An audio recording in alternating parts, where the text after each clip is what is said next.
Subukin man ng panahon, mananatili sa'yo, Panginoon.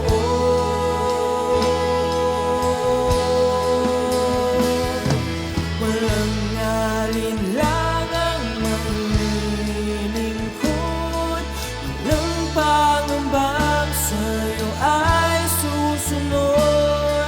Hindi susuko at hindi ito, patuloy lamang sa iyo, Panginoon.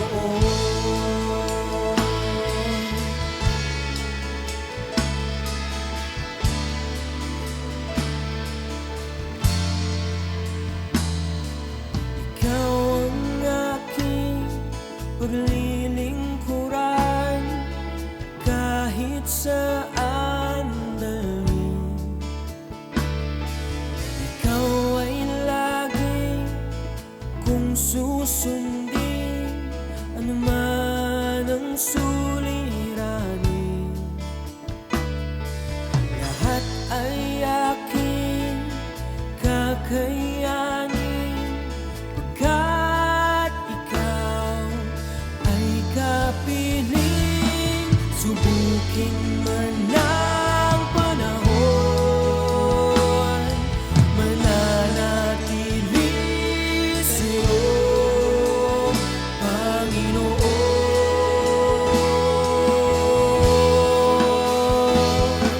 Walang alinlangang maglilingkod, walang pangambang sa'yo. Praise God. Isang mapagpalang gabi po sa bawat isa. Welcome po sa programa ng Tinig ng Pag-asa.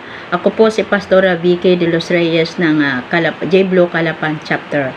So tayo po ay nagpapasalamat sa ating Panginoon dahil binigyan po tayo ng pagkakataon na maibahagi ang salita ng ating Panginoon, no? At ang sabi nga po dito sa Luke 4 verse 18, no? Sabi dito, "The Spirit of the Lord is on me, because He has anointed me to preach good news to the poor. He has sent me to proclaim freedom for the prisoner, and recovery of sight for the blind, to release all oppressed, to proclaim the year of the Lord's favor." So tayo po ay manalangin. Amang banal na makapangyarihan sa lahat, kami ay nagpupuri, nagpapasalamat sa oras na ito. Salamat po, Ama, sa iyong Santong Espiritu na patuloy kami na ginagad, tinutulungan at tinuturuan sa araw-araw naming buhay. Salamat at sa oras nito, Ama, nagpapasalamat din kami sa bawat isa na kung nasaan ay available ang oras nila para makinig ng iyong salita. At dalangin ko ang banal na Espiritu mo, Panginoon o God, ang siyang patuloy na magtuturo sa amin, patuloy na magpaunawa sa amin sa mga salitang ibabahagi ng iyong lingkod. Lord, langisan mo ako at itago mo ako sa iyong likod ng cross. I can do nothing apart from you. I entrust everything to you, Lord God. We thank you, Holy Spirit. We thank you, we honor you, and we bless you, Lord God. In Jesus' name, this we pray. So, praise God. Basahin po natin sa Tagalog, no, yung Luke 4 verse 18. Basahin po natin dito mula sa 16, no. Dumating siya sa Nazareth na kanyang nilakhan. Siya ay pumasok sa sinagoga ng araw ng Sabat. Tulad ng kanyang nakaugalian, ay tumindig siya upang bumasa. At ibinigay sa kanya ang aklat ni Propeta Isaias. Binuksan niya ang aklat at natagpuan ang dako na kung saan ay nasusulat. So, ang sabi dito sa verse 18, "Ang Espiritu ng Panginoon ay nasa akin, sapagkat ako'y hinirang niya upang ipangaral ang magandang balita na sa mga dukha. Ako'y sinugo niya upang ipahayag ang paglaya sa mga bihag, at ang muling pagkakaroon ng paningin sa mga bulag, upang palayain ang mga naaapi, upang ipahayag ang taon ng biyaya mula sa Panginoon." So, praise God, purihin ang Panginoon sa pagkabasa ng kanyang buhay at makapangyarihan salita. So, una po natin dito, makikita sa verse 18, sabi dito, "Ang Espiritu ng Panginoon ay nasa akin, sapagkat ako'y hinirang niya," no? Pag sa English sabi dito, no, The Spirit of the Lord is upon me because He has anointed me. So, ano po ibig sabihin ng anointed? Ibig sabihin po ay pinahiran ng langis, no?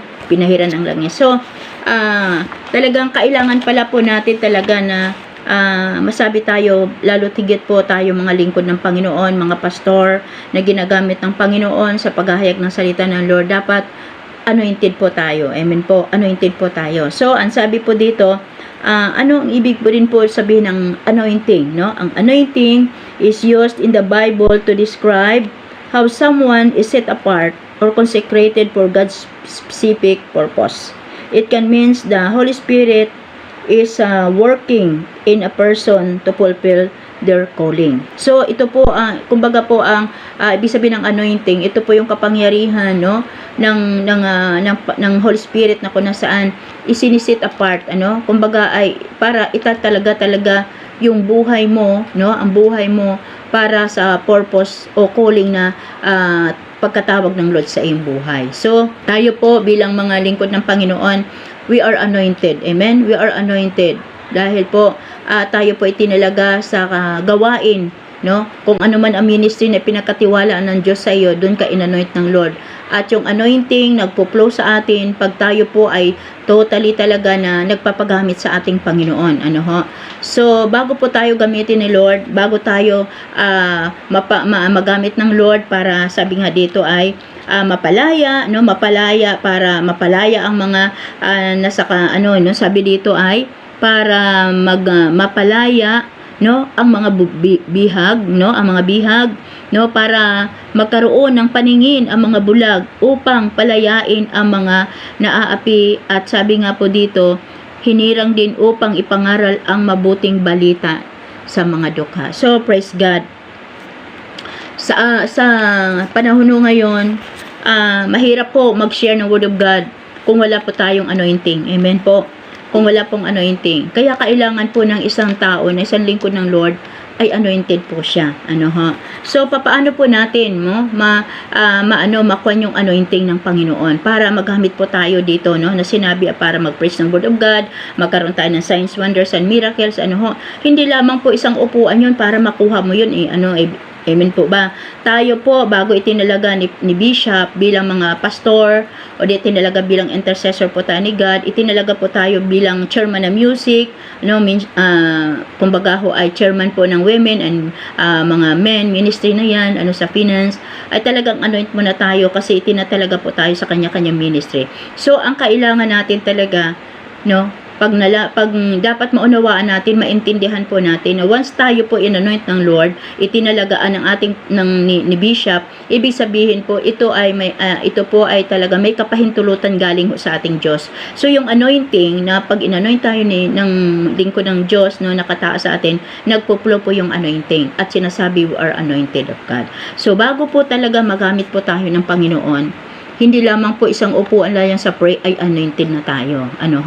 Ay kumbaga talaga po marami pang oras, marami pang kumbaga ay panahon na talagang patuloy tayo na babago ng ating Panginoon para magamit maitili tayo ng ating Panginoon. Katulad po ni Jesus, si Jesus po ay bago po siya pumasok po sa kanyang ministry, no, ilang taon bago siya po ay talagang natuturuan, tinuturuan po siya. Kumbaga po nandun yung panahon na talagang bagamat nandun siya sa pagtuturo o kaya pagkukuha ng before ng ministry niya pala ho. Sabi dito nandun talaga yung prayer and fasting niya. Amen. So nakita po natin dito na 40 days, no?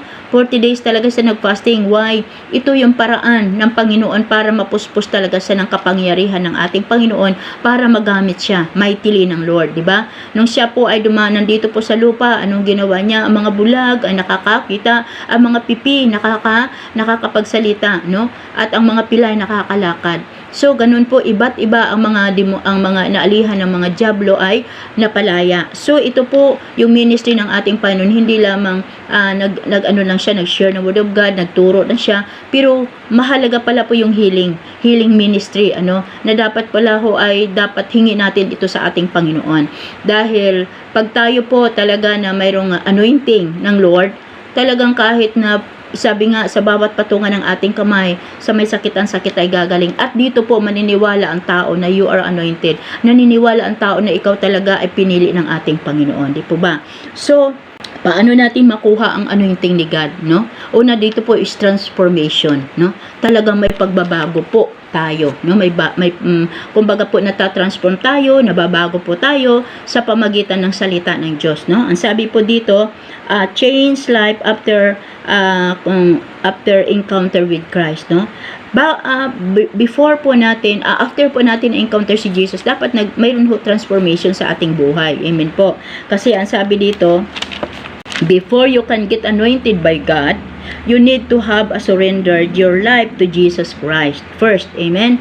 Talagang may surrendered life ka, 100% yan sa ating Panginoon, na lagi natin sabihin, Lord, I can't do nothing apart from you. Amen po? Dahil kung sabi nga po doon, pag tayo po ay ginagamit ng Lord, tapos po ay yung applause lang tao, hindi po yung galing sa Lord, no, wala talagang ang Panginoon, hindi nalulugod ang Lord. Amen po? Ang tao lang na paano po natin na ay ang galing magturo, no, anointed magturo, pero ano po ang dating sa tao? Kaya ang kailangan po natin talaga surrendered life sa ating Panginoon, 100%. No, 100% na lahat ng anong mayroon tayong kahinaan, patanggal natin kay God. At alam ko, tayo gagamitin tayo ng ating Panginoon once na tayo ay may surrendered life sa ating Panginoon. Amen po ba?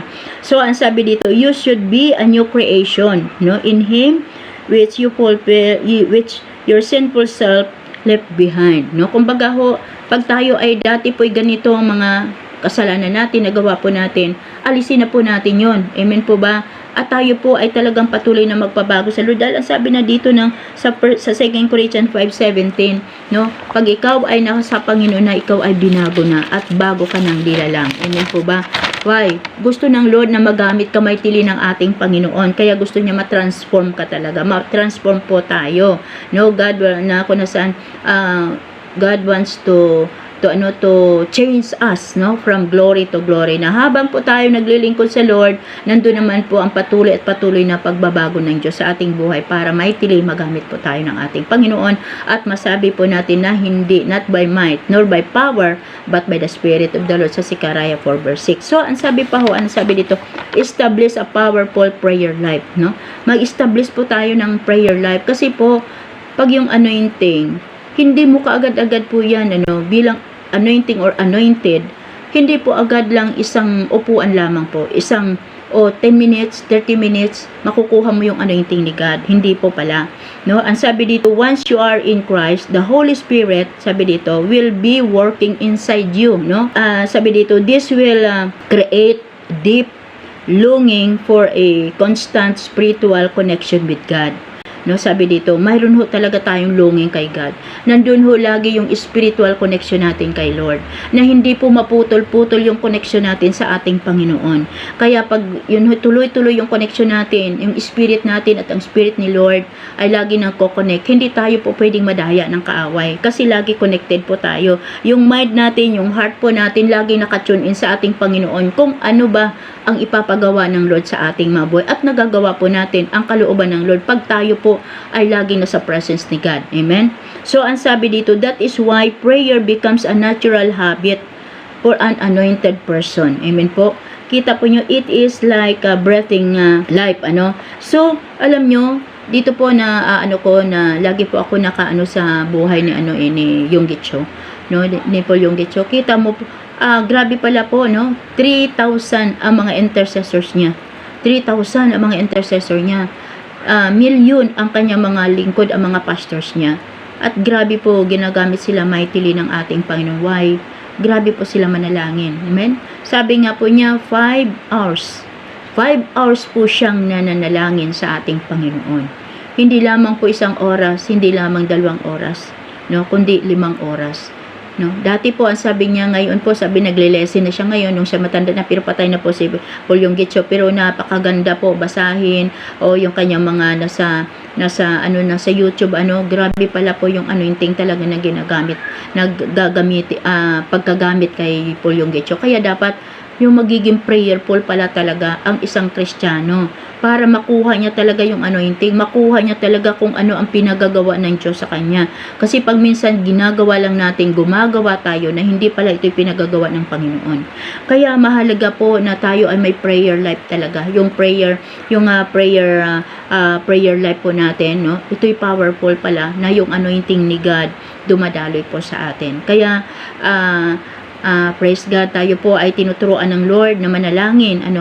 Dito po sa Jeblo, salamat po dahil tayo po ay may Don Watts. Kahit 3, 4, tuloy-tuloy po ang Don Watts. At mayroon pa rin 3 o'clock po tayo, na 3 o'clock pong prayer po natin, warfare prayer po yon, na nagsama-sama po yung taga, sa Zoom, sa video call, ang Pangasinan, ang Parañaque, Cavite, sa Mindoro, biro mo 4 na probinsya po yon, nagsama-sama tuwing alas 3, So ganun po, ganun po katindi o ganun po kaano ang Panginoon sa prayer, na talagang gusto ng Lord talaga, kung gusto natin talaga magiging powerful po tayo, maging powerful ang ating ministry, at magiging talagang nandun yung outpouring of the Holy Spirit.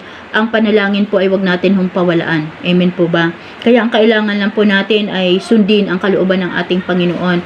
Dahil alam nyo po, nung ako po ay, to God be the glory, nung ako po ay nakakunik po, dito sa IEP po, nakita ko po kung paano kumilos ang ating Panginoon, kung paano niya talagang, sabi nga, pag ikaw pala ay naka-align ka sa pinagagawa ng Lord sa iyo, grabe po yung anointing ni God. Grabe po yung talagang pag-flow ng blessing sa iyo. Amen po. Nung kumbaga po, unang-una, napasasalamatan ko lang yung testify ko, yung aking anak na panganay. Sabi nga po doon ay talagang nakita ko doon na 43 years na po siya, 43 years old na po siya. At 2 beses na po siya nakunan. Ito yung patatlo na talagang kumilos ang Panginoon na yung nagpag-pray ko po, Lord, bigyan mo siya ng kahit isang anak man lamang. So alam nyo, pag minsan natatakot pa po ako dahil, di ba, pagka may matanda na, pag ikaw ay talagang sabi nga ay may edad ka na, mayroong may kakaramdaman ka na eclampsia, tumataas ang pero purihin ng Panginoon, wala po siyang nararanasan na nahilo man lamang, tuloy-tuloy pa rin yung pagbibusiness niya, at malaki ng tiyan niya, ay patuloy pa rin siya nagbibusiness ng online selling ng kanyang damit. So, nakita ko doon, tapos yung anak ko na sabi nga ay pinagaling ng Panginoon, last January, nagtrabaho na po siya, almost 6 years po yun, almost 6 years, alam mo, nakita ko po doon dahil sumunod ako sa Panginoon dahil yung prayer, hindi ko pinawawalan yung prayer po, ang prayer talaga kasi nandun yung sa puso ko talaga. At kita ko po doon, pinagaling po siya at ngayon po nagtatrabaho sa Maynila for almost 6 years po. After 6 years, 7 years po, nakapagtrabaho po siya. Amen po. Ang anak ko nakapagpatayo ng bahay din po at ginagawa na po namin house of prayer. At ang isang anak ko nakakarating po ng Canada, kaya sila 2 po doon. Sabi ko, kung ikaw po talaga yung anointed, lalo tigit sa prayer, tutugunin ka talaga ng ating Panginoon. Simpleng panalangin lang.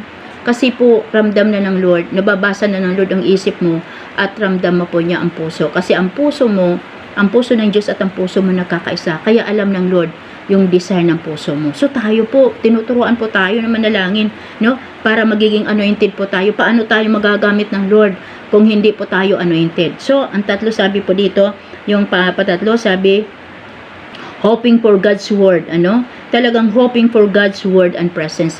Mahalaga po ang salita ng Lord. Amen po. Kasi katulad po niya, ang sabi dito, aside from the passion for prayer, an anointed individual will be hungry for God's word. Amen. Pag tayo po pala ay anointed, tayo po pala ay talagang uhaw sa presensya at uhaw sa uhaw sa salita ng ating Panginoon. So, dito po natin malalaman uhaw tayo lagi. Pag Sunday service, pupunta tayo lagi sa gawain ng Panginoon na gustong-gusto na natin umattend po. Yun ang tinatawag ni you are anointed, you are anointed, ng ating Panginoon. Sa mga Bible study, ginagampanan mo yan, tapos nandoon ka sa midweek, umaatin ka, parang nagkaroon ka lagi ng hunger, nagkaroon ka lagi ng desire, na maranasan mo, ang Panginoon sa paghahayag ng salita ng Diyos, na salita ng paghahayag ng salita niya, sa pamagitan ng mga pastor, ng mga lingkod ng Panginoon, sa prayer meeting, gusto mo maranasan talaga yung presence ni Lord doon, kaya you are anointed, kina-anoint ka ng Lord kasi magkaroon ka dapat talaga ng hunger sa salita ng Lord. Amen? At saka sa presence niya. So, ang sabi po dito, their desire to know Him and His will be compelled. Amen? Then to meditate system. Amen po ba?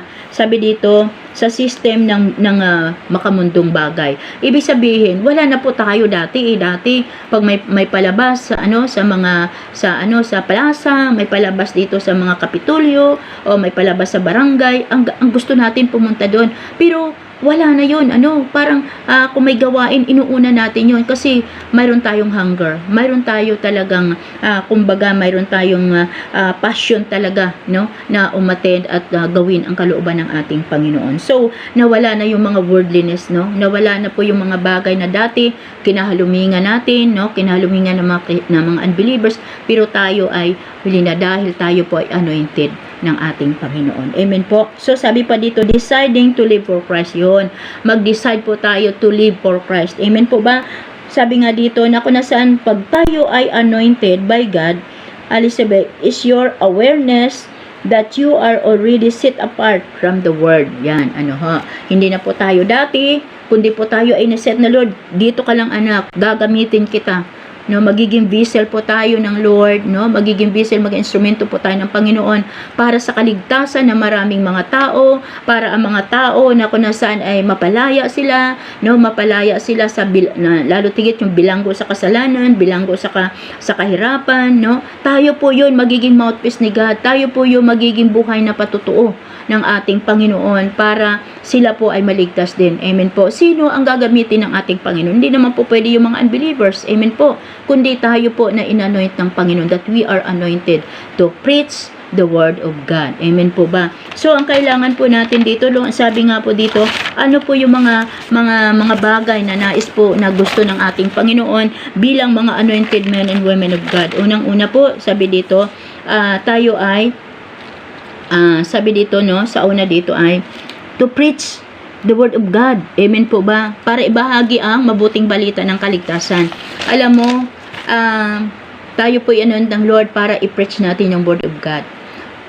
At kailangan po, katulad po, sa biyaya ng Lord, sabi ko nga kahit na ako po ay medyo may edad na, so, talagang nakikita ko pa yun ang paggamit ng Lord sa akin. At hindi lamang po dito sa Halapan, kundi sa ibang mga sa gawain din po ng IEP sa prayer. At salamat po sa Lord dahil hindi lamang din po sa IEP, kundi sabi ko nga dito po sa last week po nakapost nga po yun, kaya po nakapost. Gusto ko po encourage sa mga tao na masabi na nila, may edad na nga, may senior na nga si Pastora Vicky, nagagawa pa niya yan. To encourage you na talagang kahit tayo bata o matanda man ay talagang pag magpagamit tayo sa Lord at inanoint tayo ng Panginoon, huwag na ho natin sayangin kung ano man ang sinasabi ng Lord sa ating mga puso. Amen po ba? So sabi dito, share the word of God in season or out of season man. Ako po ay nag-share ng word of God doon sa Provincial Hospital last week, at nakita mo doon, sabi ko nga, bagamat ako nag-isa, pero tinuruan ako ng Lord na I will go with you. Wherever you are, I will go with you. I will fight for you. Sabi doon, and I will give you victory. So, bakit naman hihintayin ko ang may kasama, walang namang sasama sa akin, at mga busy sila. So, ang ginawa ko, talagang sabi ko, yes, kasama ko pala ang God the Father, God the Holy Spirit, at si Jesus, kasama ko ang kanilang presence. So, talagang malakas ang loob po natin, pumunta po tayo sa Provincial Hospital, at talagang sa loob po ng isang room sa isang room na yon ay sa dami po, iba't iba po ang naranasan ng mga tao doon. Na kung nasaan, ang sabi nga po doon ay mayroon pong naputulan ng paa kasi diabetic, mayroon naman po doong may na-aksidente, mayroon doon na opera, mayroong bata na may sakit. Tapos yung isa naman doon ay nagwawala dahil hindi maintindihan siguro ang sobrang sakit. So iba't iba ang ma-encounter mo talaga doon. At alam mo yung habag mo, yung habag mo sa kanila, na lahat ay gusto mo i-cater sila, gusto mo lahat ipag-pray sila. So alam mo, kung tayo po ay we are not anointed by God, hindi natin alam kung anong ibabahagi natin ng salita ng Diyos. Kasi po, hindi naman lahat ay may sakit ng diabetic, So, iba po yung pag mo doon, pag-share ng word of God. Anong word of God na dapat mo sabihin doon? mayroon po na aksidente, o ano po ang sasabihin mo doon para sila ay tumanggap sa ating Panginoon? Iba't iba po. Kaya po, kung wala po tayo talagang Word of God at hindi tayo anointed ng Panginoon, mahirap po mag-share ng Word of God. Amen po. Kaya ho, ang hiling ko lang sa Panginoon na Lord, ang gusto ko na hindi lamang ako mag-preach, mag-share ng Word of God, kundi gusto ko yung healing ministry na ipaparanas mo para marami pang tao talaga ma-enlighten, marami pang tao talaga mabuksan ang kanilang mga puso na ikaw ang Diyos na nagpapagaling. Amen po ba? So, ano ang sabi pa ho dito? Sinugo upang ipahayag ang paglaya ng mga bihag, no? Ang mga bihag. Marami po ngayon ng mga tao sa mundong ito bihag na bihag po sa kasalanan, sa worldliness, sa immorality, sa idolatry, lalo tigit sa homosexuality, mga kasalanan, no? So marami po. So ano po ang anong gagawin po natin dito, no? Tayo po ay ginagamit ng ating Panginoon para po sila mapalaya. Hindi man tayo makapag-share, masabi ko sa inyo, kung kayo man ay may mga senior na at nahihiya kayo mag-share ng Word of God, sa bahay manalangin po kayo. Malaki po ang maibabahagi po natin, na sa prayer. Nasabi nga, Lord, dagdagan mo ang yung workers mo dahil marami ang aanihin, kakaunti ang mag-aani. Pero alam nyo, kung mayroon tayo talaga na habag sa kanila, anumang sitwasyon ng ating buhay, pwede natin ibahagi ang salita ng Lord. Hindi lamang doon pumunta ka doon sa mga doon sa mga opisina o di kaya sa mismo sa kapitbahay, mismo sa bahay mo. Amen po ba? Sa kapitbahay mo. Alam mo, yung pa lang, yung church ni Paul yung Getso ay dumami pala sila kasi nagsisel group pala sila. Powerful pala po 'yon. Ay katulad po niyan, sa isang pamilya, may kapitbahay ka, dadalhin mo 'yan. Tapos pag sila po ay halimbawa ay mga 5 na, dumadami na, magsi-cell group ulit sila ng 2. Kaya dumami. Ito pala yung technique pala doon sa sa church po ni Paul Yong Getso. Kaya sabi nga po dito, ipahayag po natin, no, na talagang sabi nga dito ay napalaya na sa mga bihag. Ipagsabi natin na nandito si Jesus, dumating ang ating Panginoon, no? Si Jesus ay naparito sa lupa para mapalaya ang bawat isa. Kaya ang iba, marami pang kapos, akala nila ay mayroon pa siyang mga sakit, pero sabi nga po doon, pag-share natin ang Word of God na ikaw ay pinagaling na ng Panginoon, no? Alam ko maiibsan talaga sila at maalaala nila na totoo pala na ang salita ng Diyos, kasi ang salita naman ng Diyos ay nangungusap sa kanila. Hindi na tayo mahirap na talagang didikdikin po natin. Hayaan natin ang banal na espiritu mangusap po sa kanila. Doon po sa Jeblo Bako, may tatay po doon na naka-wheelchair. Lagi siyang umaattend, tuwing linggo po 'yon. Ay pag nag-share ka ng word, nakikita mo, nakikinig, maya-maya paglalapitan mo, kahit nakikinig, iyak na ng iyak. So sabi ko, yung kumbaga, nandun palang natatouch na talaga siya ng Word of God. Natatouch na siya talaga ng ating Panginoon, ng Holy Spirit. No, kaya sabi nga po doon, we are anointed, not dahil po sa atin yung karunungan, kakayanan. Wala tayong kakayanan. Tayo po'y ginagamit lamang ng ating Panginoon bilang mga mouthpiece para po mapalaya ang mga bihag. Amen po ba? So, ang sabi dito, magkaroon ng paningin ang mga bulag, no? Ang sabi nga po dito, no? You are anointed by God for recovery of sight for the blind, both physical and spiritual. Dito po sa Bible, dito sa New Testament, diba si Bartimeo po ay bulag. Amen po ba? Bulag po siya. Physically bulag. Pero nung dumaan si Jesus, tumawag siya, anong ginawa? Pinagaling siya physically. Alam nyo ngayon po, marami pong bulag spiritually. Amen po. Marami pong nakakabasa ng salita ng Lord, pero hindi po nila inaangkin ang pangako ng Diyos. Amen po ba? Nagbabasa ng Biblia, pero nandun pa rin sa mali pa rin pagtawag sa Diyos. Mayroon pa rin silang ibang tinatawagan bukod kay Jesus. Amen po. Kaya tayo mapalaya po sila na yung katotohanan ang magpapalaya po sa kanila sa pamagitan po ng ating buhay.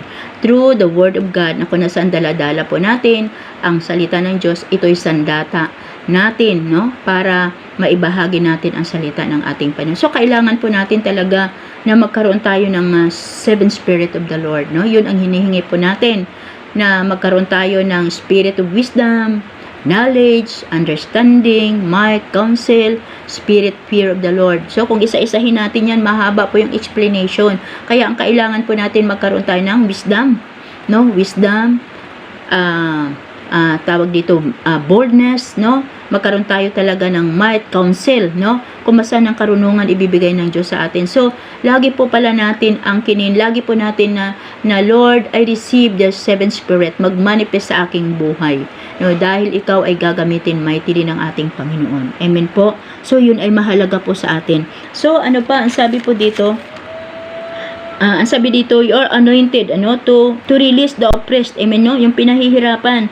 Marami po ngayon sa tao na dito oppressed po sa kasalanan, no? Sa kasalanan, no? Sa sakit at karamdaman, at sa atake ng diablo. Pero salamat po sa Lord, no? Tayo po, binigyan ng kapangyarihan ng Lord, na you have not given the spirit of fear, but the spirit of sound mind. Amen po ba? Love and sound mind.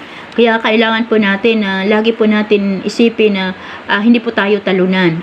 Tayo binigyan na ng kapangyarihan ng Diyos, no? We are not, kumbaga po ay hindi po tayo buntot, kundi laging ulo. Tayo po ay binigyan ng Diyos ng kapangyarihan. Sabi dito sa Luke 10 verse 19, I have given you authority, no, to trample the snake and scorpions and to overcome all the power of the enemy. Nothing will harm you. Amen po. Kaya ang kapangyarihan binigay ng Diyos ay gagamitin po natin yan. Kasi po, sa bilang mga Kristiyano po, tayo na maging matatag po tayo. Makita po ng kapwa nating Kristiyano, lalo tigit mga lingkod tayo, hindi po natin pwedeng sabihin na nanghihina ka.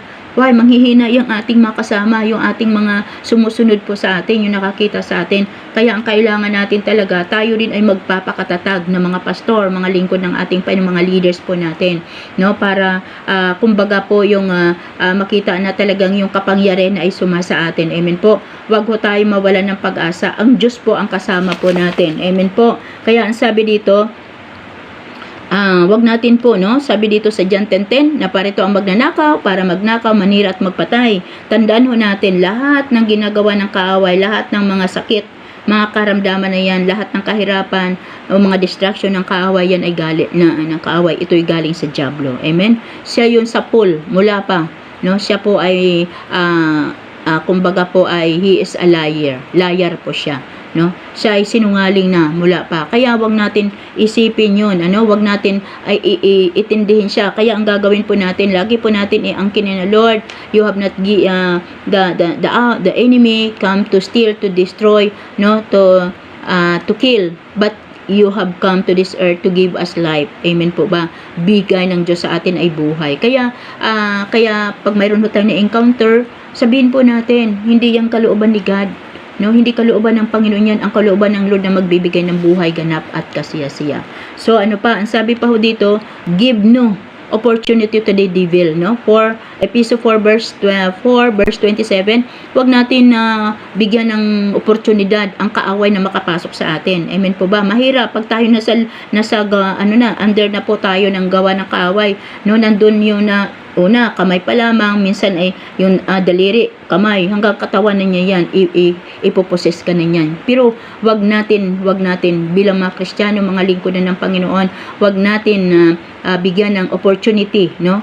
O puwang ang kaaway na makapasok po sa atin. Kaya lagi po tayo pabalot ng banal na dugo ng Panginoong Yesus. Amen po ba? Always masabi natin, Lord, clothe me with the robe of your righteousness. Cleanse me, Lord. Kaya dapat araw-araw, no, ang may talagang sabi nga, always ka daw magpabalot ng banal na dugo ng Panginoon. Lagi ka magpapalinis, no, ng banal na dugo ng Panginoon sa lahat ng ating kasalanan at kasamaan. Katulad po ng damit. Di ba? Ang damit, araw-araw tayo nagpapalit, no, para malinis po tayo. Ganun din pala, no, lagi araw-araw, wag sasabihin natin, pag nagpipray tayo, dire-diretso na, Lord, ganito ang gusto ko, ganito, nag-aas ka na, Lord, hindi pala. Dapat pala tayo ay humingi agad lagi ng tawad, oras, minuto, pag naalam natin, no, na mayroong pagkakataon na natin, pakungusap sa Lord, ask forgiveness, Panginoon. Para lagi ang cloth po natin, ang damit ng katwiran, no, talagang ibalaban ng Lord sa atin at lagi tayong malinis sa harapan ng ating Panginoon.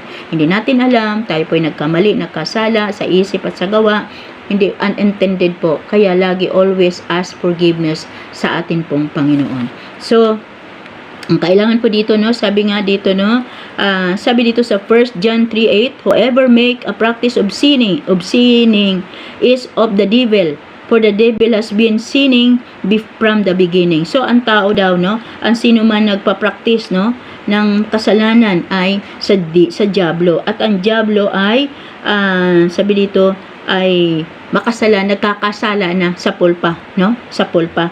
Kaya sabi dito, the reason the Son of God was to destroy the works of the enemy. Ito po yung plano ng Lord, na sirain ang lahat ng gawa ng kaaway. Alam nyo, pag tayo po ay talagang, sabi nga, lagi po tayong magpasubmit sa Panginoon, dahil ang sabi dito sa James 4 verse 7, submit yourself to the Lord, resist the devil, and he will free from you. Amen. Paano tayo gagamitin mightily ni Lord? Paano tayo magiging anointed kung tayo pa ay patuloy na nagkakasala, nagkakamali? Hindi po magmanifest sa tao. Amen po ba?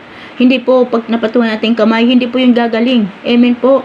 Hindi po yung gagaling kasi wala yung anointing ni Lord. Wala yung presence ni God sa iyo. Umaalis yung presence ng ating Panginoon. So wala kang power, wala kang kapangyarihan para magpagaling o mag-share ng Word of God. O di kayo nahiya ka mag-share ng Word of God, walang power, walang dating. Effectively, hindi ka magagamit ng ating Panginoon. So ito po yung kailangan po natin, no? Yung dapat tayo po ay we have the anointing of God para magawa po natin itong pinagagawa ng Lord, katulad ng ginawa ni Jesus, no? Na kung nasaan nakaranas ng signs, wonders, and miracles nung habang siya dito sa lupa, no? Maraming pinagaling, ng mga may sakit, may karamdaman, inaalihan ng mga demonyo. So ganun din po, kung ano man yung ministry ni Jesus noon, dapat ito ay tuloy-tuloy, at tayo po ang gaganap po nito. Amen? Tayo po yon. Kaya wag ko tayo mahiya, no? Preach the Word of God, share the Word of God in season or out of season. Napakalapit na po ang pagdating ng ating Panginoon. So kung ang diablo po ay nagdo-double triple time, ano? Tayo po ay nagdo-double time, triple time ang ginagawa ng kaaway ngayon. Unang-unang ginagawa, unang-una ay mga lingkod ng Diyos. Ang gusto niya ihatakin muli para hindi magpatuloy sa gawain, para hindi magamit mightily ng ating Panginoon. Kaya tanggalin po natin yung mga bagay na yan sa ating buhay. Magpagamit po tayo sa Lord, magpakumbaba tayo sa ating Panginoon. Kung sinabi natin, Lord, I love you, di ba? Tayo umaawit, Lord, I love you, Lord. Di ba? I love you, Lord. Pero hindi naman nakikita sa buhay natin papaano mabibless ang Lord sa ating buhay. Kaya 100% mula po sa ating puso, isip, buong katauhan natin, we have to give glory, honor, praises, thanksgiving sa ating Panginoon lamang. Amen po ba? So praise God, salamat po, at tayo po'y manalangin. Oh God, hallelujah. We thank you, we bless you, Lord Jesus. Oh God, you are so worthy to be praised, oh Lord God. You are holy and mighty God. Lord, salamat po, Ama, sa iyong salita. Alam ko po, paano ng Holy Spirit, oh Lord, ang magtuturo sa amin, magbibigay sa amin ng karunia at kaalaman, dahil wala kaming magagawa kung wala ka sa buhay namin. Lord, we thank you. Continue, Lord, to bless sa lahat ng mga nakikinig ng iyong ng tinig ng pag-asa na ito, Lord. Continue, Lord, i-touch mo ang bawat isa, pagpangunahan mo, anuman di sa kanilang puso. Lord, ipagkakalob mo, sino man, Lord, ang may karamdaman sa oras nito, i-touch mo, i-heal mo, Panginoon. Lord, mula ulo hanggang talampakan, anuman ang sakit nila, sa pangalan ni Jesus, pinapalayas ko, in Jesus' name, and I declare the freedom, oh God, ang kalayaan, Panginoon o Diyos, sa sakit, karamdaman, kalayaan sa kahirapan, kalayaan, Panginoon o Diyos, oh God, sa kasalanan. Lord, salamat, ang pagpapala, pag-ibig mo, ay patuloy na maranasan ng iyong mga anak. Lord, we thank you, Lord, for this program, Panginoon. Lord, sa ginagamit mo po, Panginoon, oh God, si Pastora Chic, Lord, salamat sa buhay niya, bless her life, bless her family, Lord, oh God, even Lord, si Bishop, Panginoon, Leo Bidanya, si Reb Estel, thank you, Lord, sa buhay nila. Continue, Lord, to be with them, oh God, continue to bless their ministry, Panginoon, at hayaan mo, patuloy ka lang may taas at mapaparangalan sa kanilang mga buhay. Salamat po, Ama. In Jesus' name this we pray. Amen and amen.